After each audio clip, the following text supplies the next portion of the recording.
Um, so I think um, be, um, being a member of a standard uh, board, I wanted to give you update on what's been going on with the standards board and highlight a few important points and point all of you to resources on the website where standard boards informations are there, and I'll touch on some of that.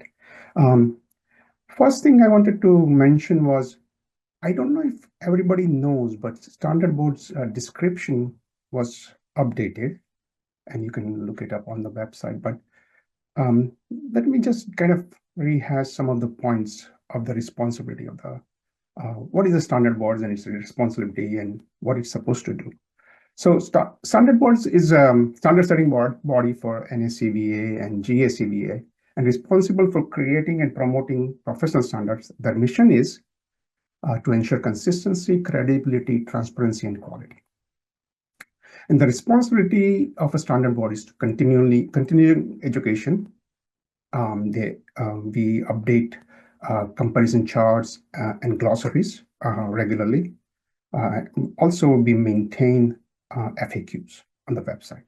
So if you have any question that you don't know clear answer of, or you can't get the answer, you're encouraged to send your question to the to NACWA, and then standard boards make a lot of effort on answering those questions.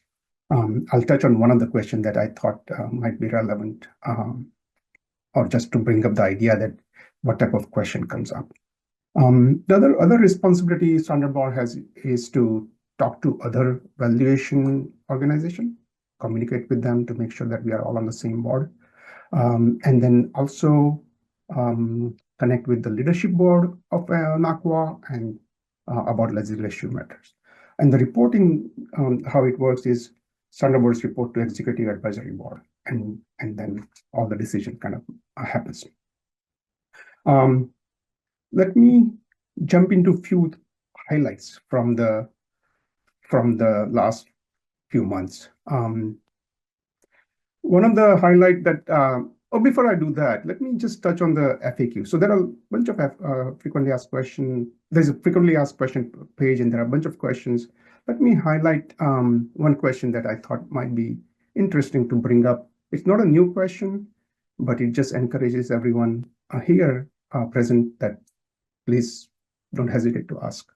One of the question was, can spreadsheet that are not part of either a calculation report or a conclusion of a um, report be prepared? And then, the way answers are in, there's an answer and then there's an explanation.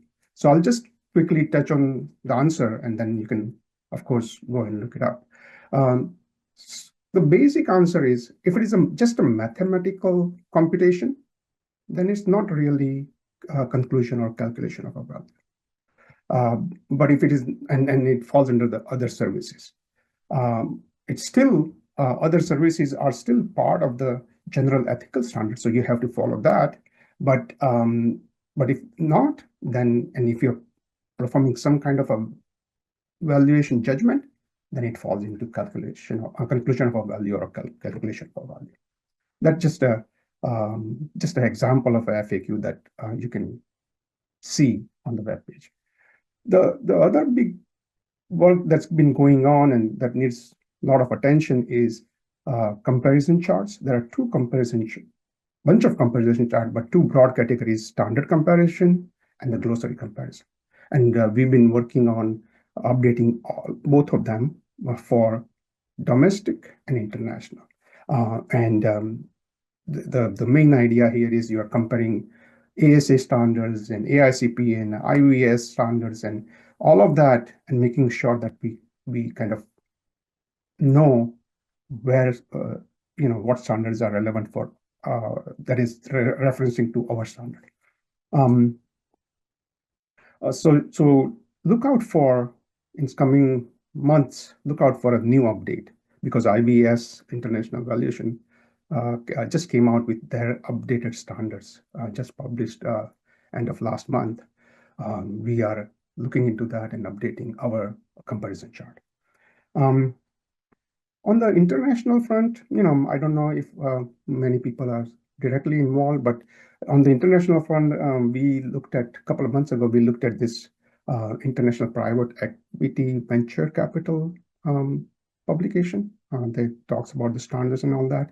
There's also reference to Austria and Germany looking into changing how CEP CAPM is calculated, because they are thinking about right now, the way it works is the unsystematic risk is included in the benefit stream, but they are thinking of changing it. So look out for any changes there.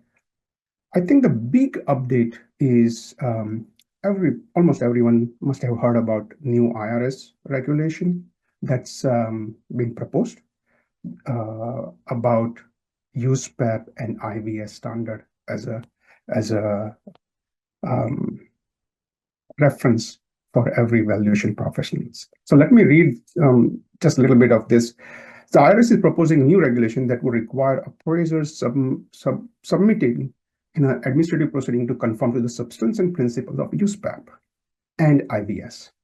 This has raised a lot of concern about why limiting to those two, and what Standard Poor's is proposing is what we have done is create a task force to tackle this. The task force job is to respond to this. We might even send a representative to Washington and then see how that gets. Our biggest concern is it's limiting the standards recognized. And there is kind of a monopolistic concern that you are just recognizing two organizations, the USPAP and IVS. And the other concern is there's a penalty if you don't follow the standards. So the job we think we want to finish is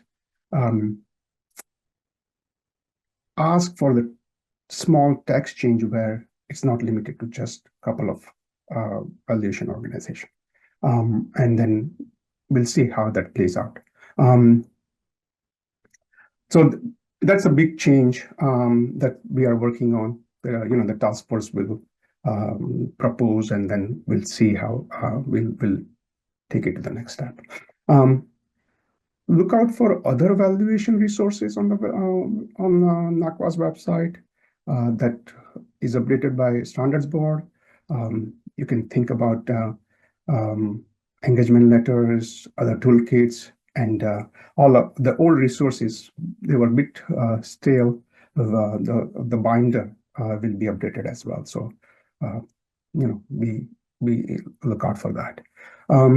So what I really want to kind of conclude with is use the resources you have on the NACWA website. That's mostly, some of that is maintained by Standards Board. Use the FAQs.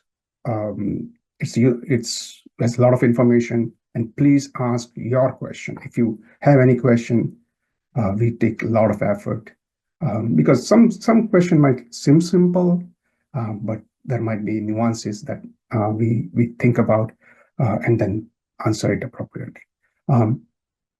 And we are Standard Board, as a Standard Board, we are here to support members, enhance the knowledge base, and make sure that everybody remains up to date on the information. So I just want to conclude with that.